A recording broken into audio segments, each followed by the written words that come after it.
We pray for love and unity, and that the church would find new zeal and commitment to the mission and purpose of our Lord and Savior, Jesus Christ. You're alive! You're alive! Before I formed you in the womb, I knew you. Before you were born, I set you apart. Well, it's that time again, ladies and gentlemen, for the Political Pulpit. I'm your host, Josh Navarrete, and it's a good day because now it's Liberation Day in America. I'm sure you've heard that President Donald Trump has declared today is that day. Liberation Day, where America is free and America is strong again and hopefully healthy again, but we'll get into that later. Before we continue, let's talk about subscribing to this channel. If you're watching on YouTube, hit the subscribe button. Now, if you're watching on Parler, you can hit that subscribe button and all of the other platforms like X, Rumble, Facebook, and I think that's all. But most of all, we're so excited today because we're going to talk about Only Source Network. We're just teaming up with Only Source, and if you want to find out what that's all about, go to watch.osn.tv. You have some of the greatest and most anointed Christian conservative talking heads there on this network, and we're super excited because not only are we going to talk about Only Source, we're going to be joined by our good friend Vince Stegall. Vince Stegall, he's a CEO and President of Endtime Ministries and Only Source Network. Thank you so much for joining us today, Vince. It's good to have you on the program. Thank you, Josh. Good to be here. Excited to see you again. It's been too long. It's been way too long. We were down there, maybe a month ago, and had a lot to talk about and a lot to explore. But most of all, I'm super excited and grateful to you guys at Endtime Ministries for allowing us to be on your network and to share the gospel in a different way and to break through all the barriers with politics and religion. I don't know if you remember, I'm sure you do, but I surely remember when back in the day when your grandfather had a program called Politics and Religion. Is that right? Right. I was 10 years old when it started, and I remember it like it was yesterday. So I know exactly what you're talking about. Nice. So let's get into that a little bit. We really want to get to know you better. I know you well, but let's let the audience know. Let's let the world know what's going on there at Endtime Ministries. You guys are in Plano, Texas, and Only Source Network. Let's hear about your story. How did you get started? Little background before I ask you, actually. When I was young, one of my go-tos was Endtime Ministries. And when we wanted to know what was going on in the world and how it related to biblical prophecy, that was our go-to. And as a matter of fact, we were just getting ready to schedule an end-time conference here in Arizona. But I'll let you get into all of that. Why don't you tell us where and when it all started? Well, it started before I was born. My grandfather was 19 years old. He was raised in a pastor's home. But at this point, he's 19 years old. He's sitting in a revival service. This is when they had what they call real revival, Monday through Saturday, or rather Tuesday through Sunday, twice on Sunday. He's sitting in one of these services, and the preacher gets up and says, the four horsemen of the apocalypse are Matthew, Mark, Luke, and John. And he's sitting there going, no, that doesn't sound right. How in the world could something so awful as the four horsemen of the apocalypse be Matthew, Mark, Luke, and John? So that lit a fire inside of him, and he went home and he read the book of Revelation through over the next month 19 different times. He's going, Lord, I've got to understand this because what I'm hearing in the pulpit around the United States just doesn't align with what I'm reading in the Word of God. And so help me to understand things. So he felt like God began to reveal things through him through years of study, and he started teaching them. And it didn't align with what the commentary said. It didn't align with what his dad had taught him. And so he would go to his dad and he'd say, here's what I think I see in the scriptures. And his dad didn't have answers for him. So they would bring in the prophecy experts. Well, they didn't have answers either. They would say, well, the commentaries say this. And he said, well, the Bible says this. So how do we explain it? No one could answer his questions. And God started revealing that to him, and he started teaching it. And one day it all dried up. He wasn't getting anything new, and he's continuing to seek, and there's so many more questions. And he said, Lord, why aren't you revealing more things to me? And he said the Lord spoke to him and told him, until you write down what I've given you, I'm not going to reveal anything else. And so he went to my grandmother and he said, this is what God said. I'm going to go into my office. I'm going to begin writing my book, A Message for the President. and I'm not going to eat another bite of food until I finish it. And she Wow. said, well, I'll join you. And so they went into the office. He began to write on notebook, legal size paper. He's writing down the book, and he would rip a page off, hand it to her, and she'd type it up on a typewriter. And 11 Wow. days later, they finished a message for the president. And in this book, they said that the Berlin Wall was going to have to come down and the two Germanys would be reunited. And that was what Bible prophecy was indicating. And his friend said, don't put that in your book. You're going to ruin your reputation. You're never going to hold another revival in your life. Mm. He said, well, this is what I think the Bible's saying. This is what the Lord's given me. I've got to put it in the book. This was in 1986. Well, Mm. 3 years later, we've all heard the clips, or some of you out there probably watched it live. President Ronald Reagan says, tear down that wall. Tear down And that of course, wall. when it came down, they said at the ceremony, they had the world leaders gathered together and they said, the Berlin Wall's coming down. This is a launching pad for a new world order. It was as if they were reading it right from his book. And everyone began to call him, wanting to know how in the world he knew that. So he was doing newspaper interviews and radio interviews all around the United States for weeks. And they said, what else do you have? Well, he's like, I just had this book. And so he said he began to share that he was launching a magazine called Endtime Magazine. And that began being distributed shortly thereafter. And we've been publishing Endtime Magazine since then.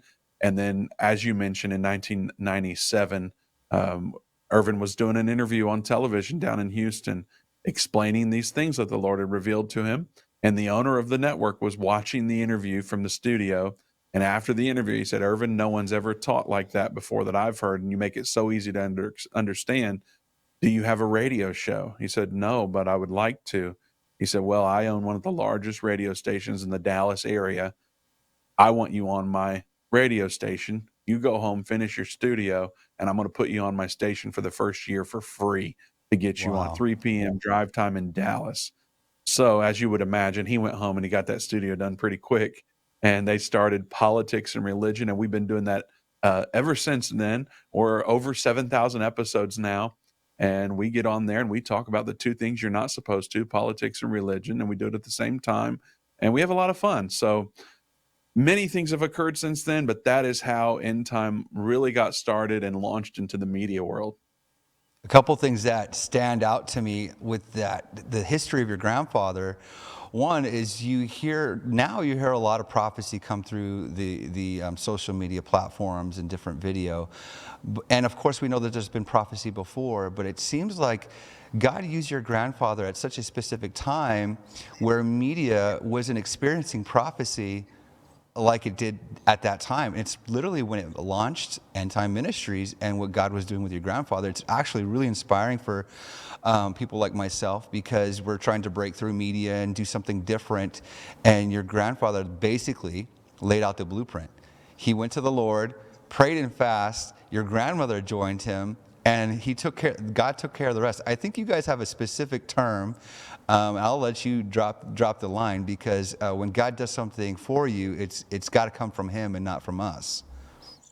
I think you're probably talking about God gravity. Exactly. Is that Yeah, right? God gravity. I've Well, not the forgotten it. thing is over the years, we've tried to do our best to follow the leading of the Lord above everything else.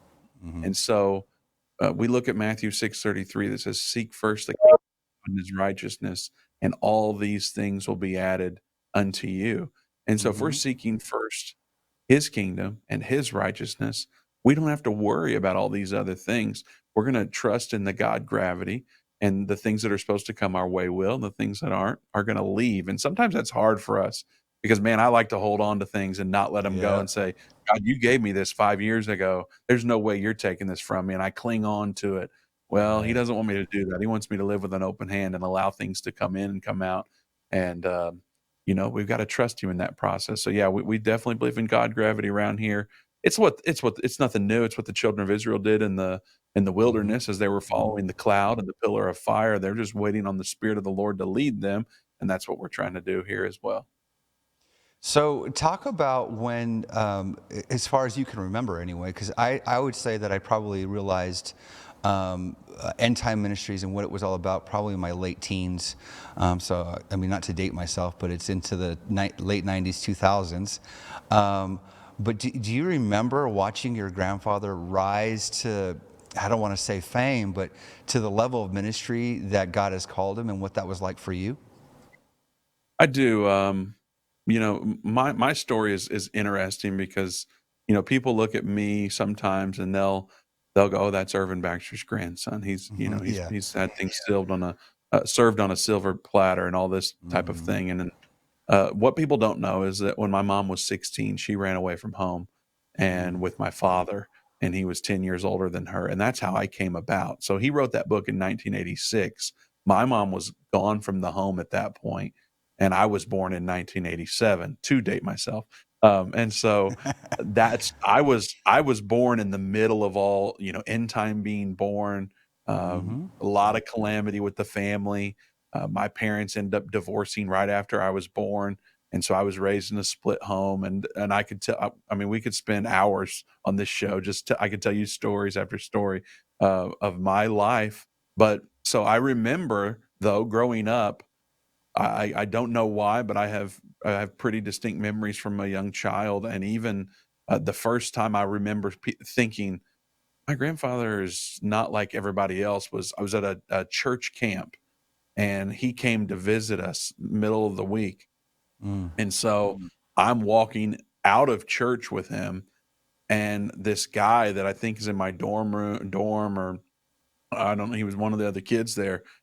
I'm probably 8 or 9. He comes up and he says, "You're Irvin Baxter, right?" And he said, "Yes, I am." He said, "Will you sign the front of my Bible?" And I'm like, I have Uh, Christmas with this guy. He's just Poppy to me. Like, why in the world are people wanting right. him to sign their Bible? And so, of course, it wasn't. He didn't do anything quietly. His show was called Politics and Religion, so it was Mm. pretty loud. He was right in your face about what he felt like the Bible was saying, what current events were leading up to. So there wasn't a lot of subtlety in that. And so I have early memories of him just being different than a normal pastor. Of course, he's doing Yeah. the show every single weekday, which means if we have a birthday party on a Tuesday, he still has a show tomorrow. And so Mm. he's passed now, but we still have shows every single day. Our show starts just here in a little over an hour, and it doesn't matter what's going on. We're going to have a show every single weekday. So I have deep memories of realizing that he wasn't just a normal guy. Yeah, he absolutely wasn't called by God, set aside for something very special that I think has impacted the world in so many different ways. You guys are even, it's not just there in Plano, Texas. You've traveled the country. Every time I speak to you all at a different conference or at the UPCI General Conference and others. We've even talked about joining you guys at some political events. And so the message is out there. I talk to people all the time, even in the space that I'm in, and I mention End Time Ministries, and they're like, "Yeah, I used to watch that as a kid," or "I know exactly who you're talking about." So the impact of your grandfather's ministry is just wide, broad, global, and it's such a huge thing. Now, let's talk about what's happened in the last 5 years. Your late grandfather has recently passed, and it's put you in a different place. I don't know if you want to speak to that at all. Well, to kind of build up to that, Josh, we Sure. started in Richmond, Indiana. I Okay. was raised in Richmond, Indiana. We were the largest city in the county at 40,000 population. So that's where we're from. We're blue collar folk that are just, we're regular people. Well, back in the early 2000s, my grandfather could see that end time was growing, and he realized that he couldn't manage all of end time and pastor a church the way it needed to be done. And so he felt like he had to have something change. Well, about that time, Pastor DG Hargrove from here in the Dallas area Oh, calls him yes. up and says, "Hey, I was praying and I feel like the Lord spoke to me and said, you're supposed to move to Dallas, move end time to Dallas, and we're going to join together and reach the world." And he said, Wow. "Well, if God told you that, he can tell me that." And so they began praying, and one thing led to another, and End Time Ministries moved here to the Dallas, Texas area in 2005. Well, I was 17. God didn't tell me to move. I wasn't moving. Yeah. So I got an apartment. I started living on my own, figuring things out. my father and that side of the family all still was there, and of course, they're still there. And I was dating a girl there at the time, and so I was living there. Well, 2 years later, I felt like God nudged me and said, "You got to move to Dallas," and so I did. And long story short, I did. And so when we moved into this facility that we're in now, my grandfather would look around. It looked like a warehouse. It was not that great to look at. It needed work, and he said, one day they're going to censor us. We're going to have to build our own network to Mm. be able to reach the audience, to be able to expand God's kingdom. We're going to have our own network because people are going to censor us. Well, back then, I'm talking 2008, we're going censor. You know, we've heard of people being silenced. They won't let them speak at certain venues, stuff like that. But back then, Right. I don't know that Facebook was even mainstream, or Google was used. But everything's changed since then. So we didn't Mm-hmm. know what that meant, censorship, back then. Well, 2011, 2012 is when we started getting censored heavily on the internet, and it became more of a reality. We'd since gone on television. We were on TBN, Daystar, all the major Christian networks, and even some Fox local stations, things like that. And so we're going, well, this censorship stuff is not happening, but we still need to prepare for it. Plus, we need to expand our messaging. And Irvin Baxter had been the host of the show every single day for all those years. That's all that our audience knew. We knew we needed to expand that and introduce the audience to new faces, new voices. And so eventually, Dave Robbins began doing the show on days that Irvin wasn't, a few times a week. And we launched, as a result of that, End Time Plus in January of 2020. That was Mm-hmm. our version of Netflix. We said, hey, we're going to have to do new shows and introduce new people, and we're going to bypass that censorship stuff. We're going to have people come direct to us. We're going to be able to launch new shows. However, he died 10 months later. Yeah. So we didn't ever get Mm. to do that. We're going, oh my, Yeah. we're not ready. Mm. Who's ever ready for that? 3 weeks after that, TBN canceled our contract with them. They took us off the air. They said that was Irvin's show. He's passed away now, even though Dave does the show 3 to 5 days a week. We're not going to continue. So we got kicked Mm. off of TBN 3 weeks after he passed. 3 months after he passed, we had a sprinkler pipe burst in the ceiling of our main office area here, and it flooded 8,000 square feet, which is like a essentially a 15,000 square feet portion of the building that was affected by that. And we're going, man, Irvin passed, TBN cancels, flood. Year later, Marcus Lamb from Daystar passes away. Well, I'm at his funeral, sitting there because we were on their network. They put us down in there with all the programmers. So I'm rubbing shoulders with Joyce Meyer and Perry Stone and people like that who I've only ever seen on TV. People are asking me whose armor bearer I am because I sure don't look like anybody on TV. I'm a bald. I look like somebody's security guard, and so I'm down there with them, and the Lord speaks to me and says, "Look at all these different ministries that are represented here." And I'm like, "Okay, Lord, yeah."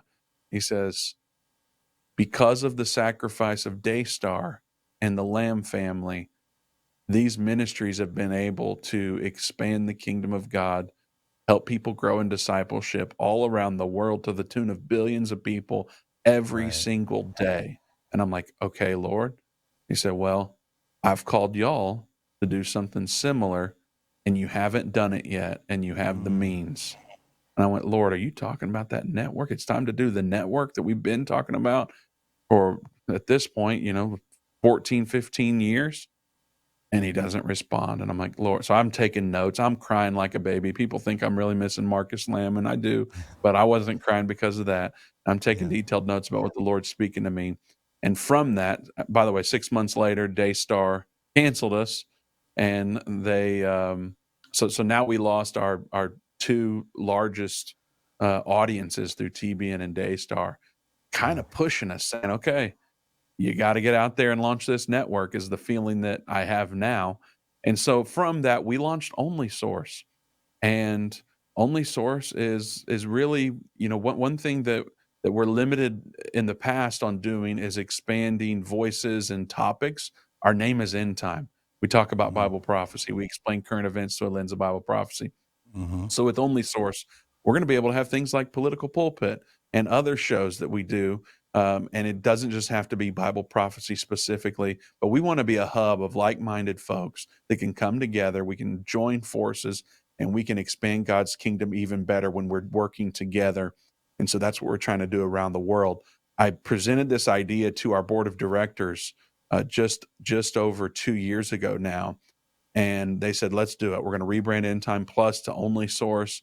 If the Lord opens the door for television channels and radio stations, we'll walk through those doors when they open.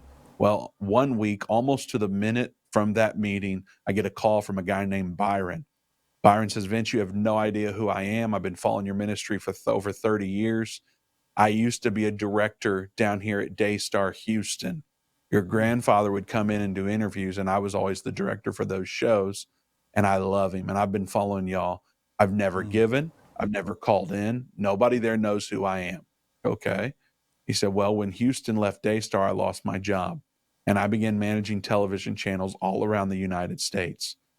I said, okay. He said, well, I have one opening up in Houston. And the Lord, as I was praying this morning, told me to call End Time and see if they want this channel. Wow. I said, Byron, what do you mean want this channel? He said, well, it covers all of Houston, goes all the way down to Galveston. You would have 24/7 control of this channel. You could put your show on it live if you want. You can replay it. You control every hour of the channel. You can sell ads. You can sell airtime. You can do whatever you want. It's yours. And I'm like, well, I don't know how much that costs. You know, in my mind, I'm thinking we're going to need a massive miracle, because I know what we've paid for channels like, you know, a 30-minute show a week on TBN and Daystar. What's it cost to manage a channel for a whole month or for the whole year? And he said, Vince, God told me to make sure you get it, so I'm going to make sure you get it. And he charges us minimal for this. I'm talking it's less than what we pay for a 30-minute show a week on other networks. We have 24/7 control. And then he said, I know you'll have to pray about it. And I said, Byron, here's what's been going on. I told him the whole story of a lot more than the details that I've been able to share here today.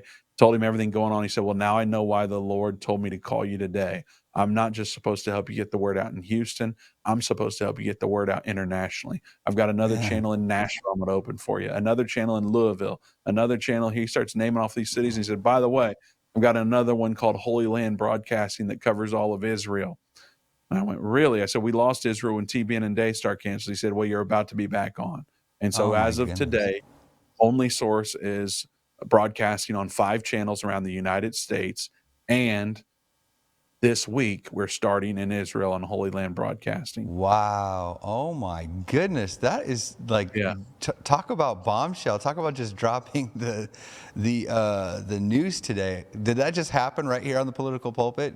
Have you guys, like we've been talking a little bit about it, but officially this week, that did happen right here on Political Pulpit. Man, congratulations. You know what? It kind of like really confirms just all the work that we've been putting in, and then partnering with you guys, just to hear all the things that God is doing.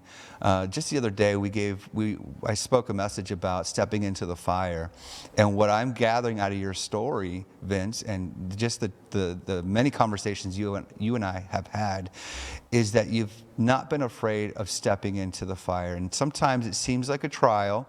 It seems scary and a big challenge. But like Shadrach, Meshach, and Abednego, their hands were bound and feet were tied, thrown into the fire. God showed up, and he was that fourth man in the fire. And God has been evidently with you, with End Time, with your family, and we love the people at North Cities, with everybody there in your guys' region. God has been with you, and I just feel so grateful to be in the space, in the area of what God is doing with you guys. Well, likewise, we love you so much. And I'll boldly proclaim, maybe prophetically, that we ain't seen nothing yet. Come on. With what God, there's new developments too, Josh, that we haven't really shared that I'll say here. In Israel, we have the Jerusalem Prophecy College. We have a campus in Jerusalem that you can see the Temple Mount from our campus. The Lord did a miracle there. Our partners rallied around us and donated the funds to be able to purchase this campus. We have Jews and Arabs and Filipinos, and just anybody who's there. They come together every week. We teach them from right here in our studio. for the Jerusalem Prophecy College. Well, through that effort, there was a man that was with the IDF who started attending. He ends up being born again, baptized in the Jordan River, What? and turns out he is very high up in the IDF. He's special forces. He is the one that goes into other countries before you know anyone's there. And now they've recently announced that they're launching a Jerusalem battalion. They want a specific unit to be protecting Jerusalem for the foreseeable future. And they've asked him to lead this effort. He'll be equivalent of a 2-star general here in the U.S. Army is what he'll be now with the Wow. IDF. He's a born-again believer that's a part of the Jerusalem Prophecy College, and he's there helping disciple folks just like they did back in the book of Acts when the church was born. And so it's amazing what God's doing in Israel. It's amazing what God's doing all around the world through our efforts. It's been, decades of plowing. There's no doubt. You mentioned the fire. There's no doubt we're in the fire. And we're not. It's kind of like normal. Somebody asked me, do you think it'll ever smooth out? I said, I don't think so. I don't think this is how life works for us anymore. I Right. think we don't wrestle against flesh and blood. There's stuff going on in the spirit realm. That's And right. when you're That's trying to right. reach people, like our objective is to expand His kingdom no matter what. So when you're trying to do that, there's opposition, and so that's just how it goes. So we Yeah, kind of that's live in that here. that's very true. Something I want to highlight, point out, not only do people learn about Bible prophecy through the ministry of End Time, your grandfather, and now Only Source, but people are literally getting baptized, like you just mentioned. First of all, that testimony of the IDF soldier that's coming, that you're talking about, if people have to understand the gravity of this is that this person from the IDF was converted. I'm assuming he's a believer of Jesus. And there are others across the nation and the world that are have been baptized and converted through this ministry. Every week we get calls. They want to be baptized just like they were in the Bible. We're teaching people Bible prophecy, but it doesn't stop there. We of course keep going. We disciple folks as much as they'll, as much as they're on the ride with us. We'll disciple them as far as we can. We want to connect them to a local church, get them born again and connected there as well. So we're getting calls every single week as they go through our content on Only Source and in the Yeah. Jerusalem Prophecy College. And the cherry on the top with the IDF soldier, I forgot to mention, he is getting ready to launch a show on Only Source called The Golden Report, and Man, that's awesome. he gives live footage right there from Israel. Sometimes it looks like he's been in Gaza on some of his shows. And so there's all sorts of stuff you'll be able to see on Only Source with that specifically. That's so good. That's so awesome. So Vince, I have kind of a left turn to take. I want to ask you a question. It just hit me. I live in the Are fire. Let's go. Yeah. Are people receiving Jesus in Israel? I mean, you guys would know. You're there. You have a college right there in Jerusalem. I mean, how is that going? What does that look like? Well, you would think no. You would Yeah. think what you hear in the mainstream media is you've got these religious zealots that just will not have anything to do with Jesus or Christianity. And there is plenty of that, that's for sure. Yeah. However, there's a lot of atheism in Israel. There's a lot of people who just do not believe in God at all. Wow. And these Wow. people are hungry. Something else that people don't realize, there's a large Filipino population. Lots of What? Filipino people are moving to Israel, and they are helping do jobs that perhaps other Israelis wouldn't want to do, I guess you could say. And Okay. so they're getting Wow. into the homes, and they may clean a home, or they're a nanny or whatever for certain Israeli families. And so these Filipinos have been born again, and so they go into these homes and they are taking care of their kids, and their Hmm. kids are playing together. And one thing has been leading to another. And of course, there's a misconception. You're not supposed to proselytize in Israel. You can get kicked out.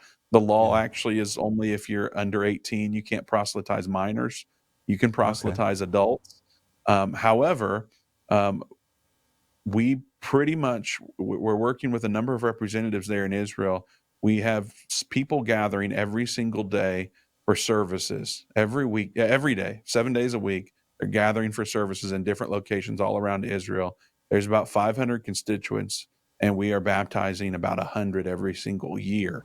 So yes, Wow. people are receiving Jesus.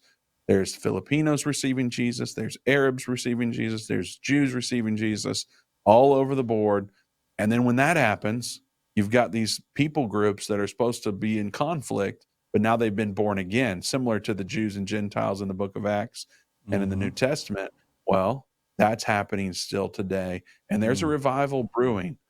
We talk a lot about this end time revival that's coming. John saw a multitude that no man could number. He's going, well, Lord, where did they come from? Well, it came through the Great Tribulation. So many Mm. people were born again during that time, and we're going to help facilitate that revival, and that's what we're doing. There, we know that all of Israel will be saved when the Lord returns, and we want to help make that happen. So we're just trying to follow the leading of the Lord, and that's why we launched the Jerusalem Prophecy College, and that's why we have these efforts going on in Israel every single day.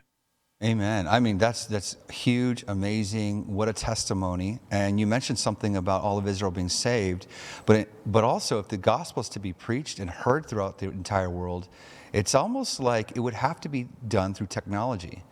And that's kind of why we're in this space, I think, so that we can get the message of Jesus out through the airways. Digital media is continuously growing and advancing. AI is out of this world already.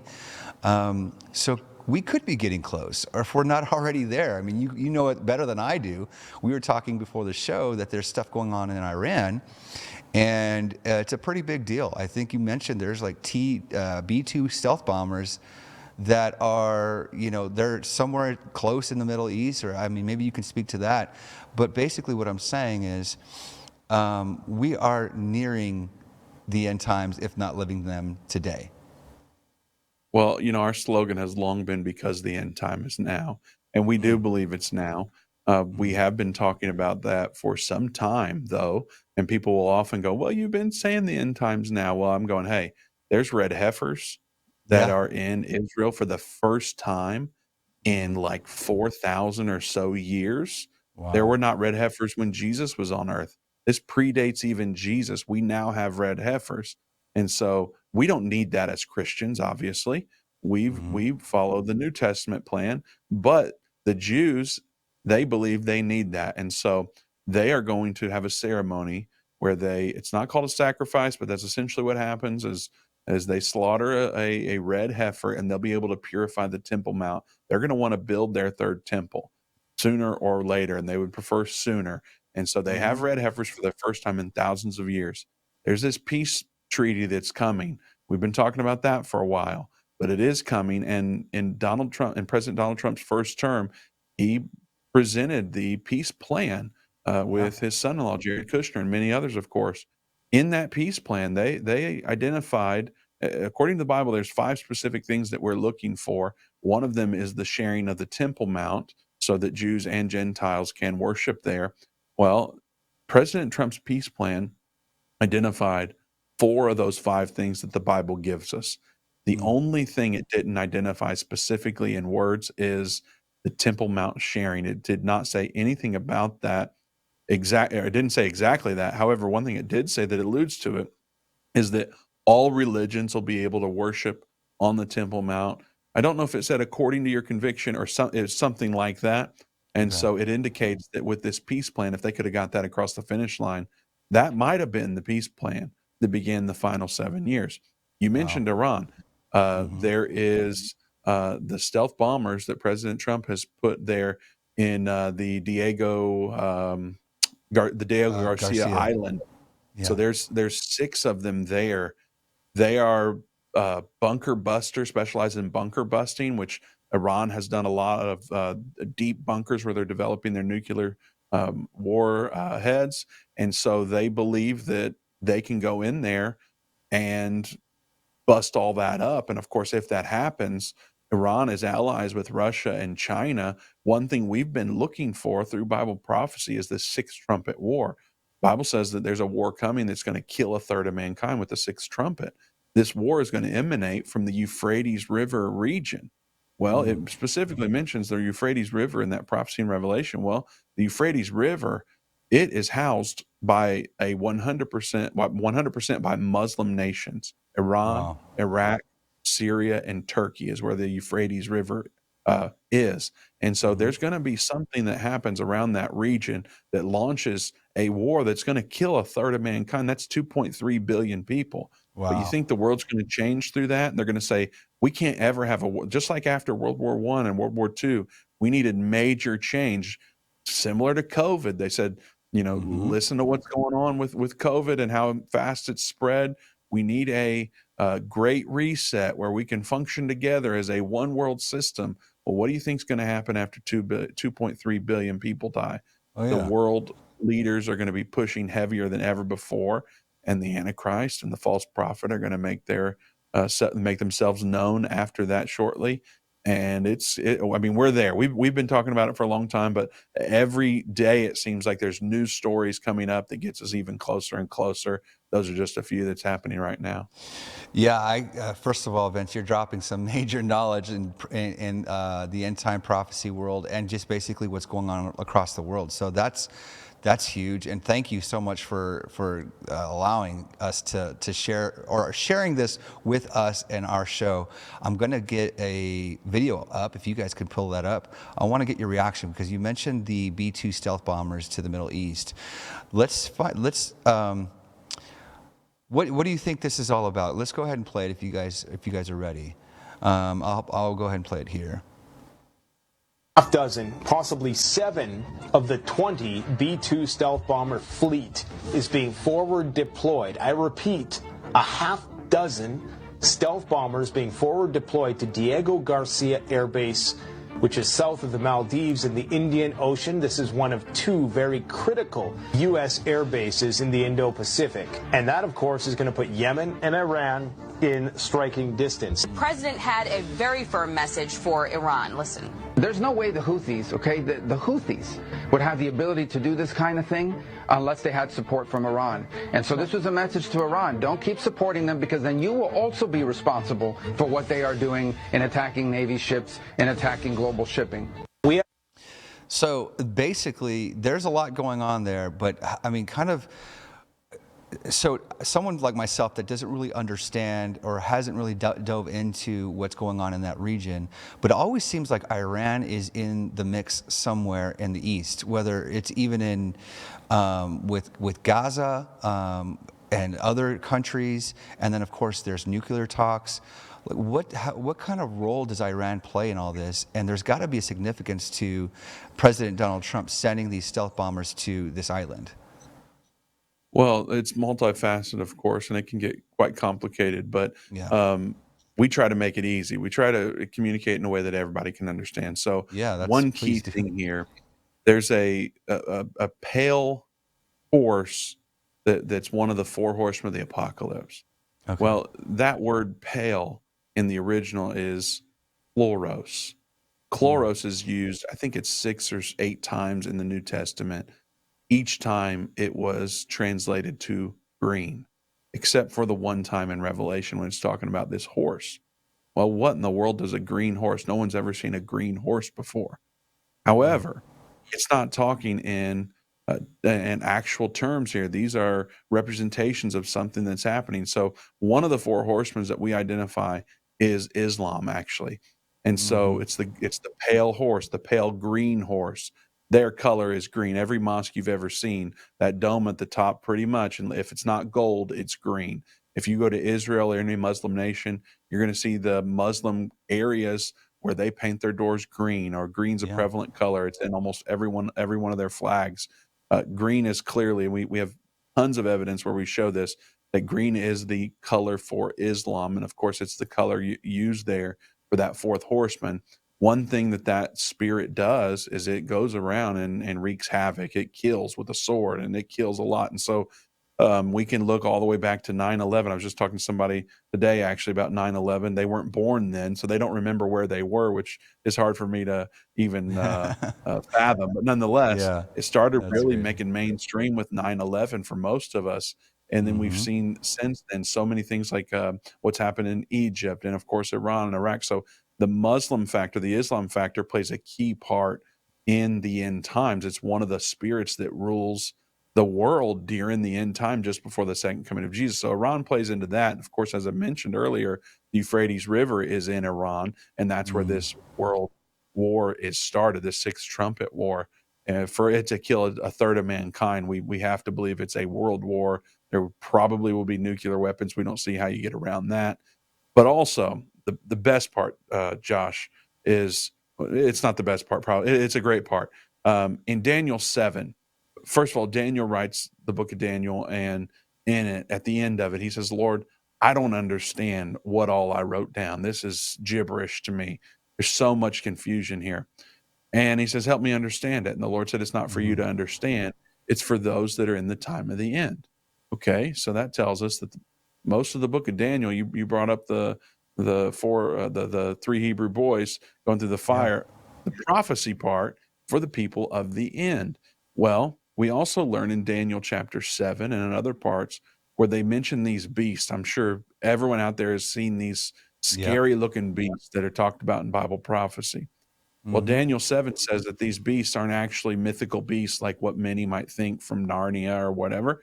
These are beasts that represents kings or kingdoms. So if it's for the time of the end and these beasts represent kings or kingdoms, we know that these beasts, these nations, they have to be around in the time of the end just before the second coming of Jesus. Daniel 7 talks about an eagle and a lion, and it has eagle's wings. Daniel 7:4. Well, it says that out of the lion, these eagle's wings were there, and they were plucked out. So I don't know how familiar you are with animal symbols with the nations, but many people will acknowledge, and of course, even encyclopedias and official documentation, they'll show you that Great Britain is the lion. The lion represents Great Britain. All around. They have massive lion statues all over there, and so much more. But when we look at Great Britain, and is the lion in Daniel 7 Great Britain? Well, it's interesting because there's eagle's wings that grew out of the back of the lion, and they were plucked off. It happens to be Daniel 7 verse 4. I love numbers. I'm not into the prophecy number stuff so much, but it's interesting just to note here that it's Daniel 7:4 where the eagle's wings were plucked. So it's like one nation came out of another nation because they represent nations. Daniel 7:4, July is the 7th month, the 4th day. Did Daniel see the Declaration of Independence happening? Because obviously the eagle represents the United States. Well, we see those. There's other beasts there mentioned, the bear, which is Russia, the four-headed leopard, which we identify as Germany. These beasts are all separate, except for those eagle's wings that plucked out and they became separate. Well, later in Revelation, these same beasts are mentioned again, but they're almost like transformer beasts. They've all merged in together. So they've got the feet of the bear, they've got the mouth of a lion. It's like something it's hard for you to even imagine. A bunch of different heads, leopard heads, all sorts of different things. Well, they represent nations, remember. So it sounds like these nations have all merged into this one system. We call it now a world government. They've all become one system. The thing that's missing are the eagle's wings, Josh. So the eagle's wings are not part of that world government system. I guess there are two options. The eagle's wings have been blown off the map. The United States no longer exists, or they stand against the world government system. That's the one we tend to believe, because in the next chapter in Revelation, these eagle's wings come in and protect Israel. Well, we know the United States and Israel, they're best friends. And so that's how it appears it's going to be up until the return of Jesus Christ. So it doesn't matter what Iran does, what Russia does, what China does. The United States is going to defend Israel for as long as possible. When the Battle of Armageddon begins, which is different than the Sixth Trumpet War, when the Battle of Armageddon begins and the nations of the armies of the nations all around the world come against Israel, Jesus returns there. America protects as long as it can. Then Jesus returns with all of us. We defeat the armies of the world. And that's when the real great reset happens, when Jesus establishes his kingdom here on earth. And that's what I tell everybody. You want to make sure you're part of his kingdom, because when that great reset happens, the real one, you're definitely going to be want to be on his side. We've put a page together, endtime.com/reborn, where we show people how to be part of his kingdom. That way you're part of that real great reset. I don't know if I answered your question. I'm sorry I went on a little Man, tangent I there. mean, you're blowing me away, Vince. You're answering my question and dropping knowledge and just impacting, I'm sure, myself and the entire audience. So there's so much there. We probably don't have much time left, but I want to point to a couple things before we go. So could it be that President Donald Trump, this might send us further on, so you don't have to answer all of it, but when you say that it's almost like the United States stands alone against this world government, it's almost like President Donald Trump is ushering that in now. He's separating America from what the tariffs. We could talk about tariffs. We could talk about these unions, NATO, the World Health Organization, all of these things that he's fighting against. It's almost like we're separating ourselves from the rest of the world's government. Are you noticing the same thing? Well, we've been talking about that for a while. When Obama came in and started implementing certain Yeah. policies and said, we're no longer a Christian nation, of course, many people started freaking out. Many Right. people say Barack Obama's the Antichrist, and how could he be the Yeah. president of the United States back then? Well, we're going, hey, we don't think he's the Antichrist. We know he's a one worlder. However, the United States is not going to be in alignment with that. So we've been calming people down. This is Yeah. not where we might deal with some downtime here, but ultimately we're going to come out on top and be against the world government system. So yeah, when Donald Trump starts saying things like he does against the world government system, we're going, hey, we see now this is how America lines up in Bible prophecy. We're not proclaiming Donald Trump's the savior of the world, but he's saying things that aligns with Bible prophecy. So similar to how Right. my grandfather put in his book that the Berlin Wall had to come down, the two Germanys would be reunited. We're saying these socialist policies, this crazy stuff that we see in the United States, it's not going to stand for long. If it does stand, it's going to be kind of localized, maybe to a specific state. But overall, our country is going to be against the world government system, and we're going to stand with Israel all the way to the end. So if it's Donald Trump, if it's J.D. Vance, if it's any other candidate proclaiming things like this, we go, well, this is where the Bible appears to say we're headed. So let's get on board with that. Yeah, I love that. It's almost like you're using, and rightfully so, Bible prophecy, scripture as the blueprint, almost like the mystery to what's happening today. And that's what I absolutely love about End Time. I love what your grandfather has built and what God has done through him. I love what you're all about and the whole team at End Time and Only Source. Vince, I could keep you another hour, but I know you don't have that kind of time left, so we should probably let you go. I hope and pray that you join us again to kind of guide us along, and just, we don't even have to talk about prophecy. We can talk all things Vince, because Vince is pretty amazing. I don't know if you guys can tell. Oh, he's boy. pretty awesome. So thank you so much, Vince. I really appreciate you joining us. I want to show, if you guys can, while we're still on, show my screen. I want to show what's going on at Only Source. Here's watch.osn.tv. You guys can go to the website here and watch now. These are some of the featured shows. You can see our logo there where we just got added, so thank you all for that. But some of the things that you were talking about, I saw, let's see here, we have Grace, End Time University. You have these other shows that are up here. One thing that you mentioned was the Green Horseman. Yeah, you can watch here. You also have Messiah Revealed. There's a lot of stuff that you guys can see on here. So if you haven't taken a look at Only Source, it's watch.osn.tv, please do so. And you could subscribe. We got a promo code, and it's promo code Josh. So use that promo code if you guys want to sign up. I suggest or highly recommend it. A lot of stuff's getting ready to launch, and we're happy to be a part of it. Vince, man, thank you so much. This was incredible. I'm so glad we found the time. Well, we're happy you're part of it as well. I'm happy to be on the show with you today. We talked about God gravity earlier. I have no doubt that the Lord connected us for a reason. And like I said before, we ain't seen nothing yet. There's a lot more in store. The Lord's going to do a lot more with us. And we're excited to lock arms with you and help expand his kingdom, not just in our own states or in our own cities, but around our country and around our world. So we're happy to be locked in with you, Josh. Thank you so much, Vince. I really appreciate that. We're changing the world one episode at a time and impacting and spreading the gospel of Jesus Christ. And that's really what it's all about. And so thank you for joining us. We can't wait to have you again. Can't wait. All right. Well, thank you so much, everybody. This was a tremendous time with Vince Stegall, CEO and President of Endtime Ministries and Only Source Network. God is doing some amazing things in our country and across the world, so you want to stay tuned and continue to join us. We have some more episodes to come up this week and a whole lot more next Monday, Tuesday, and Wednesday. Thank you all so much, and God bless.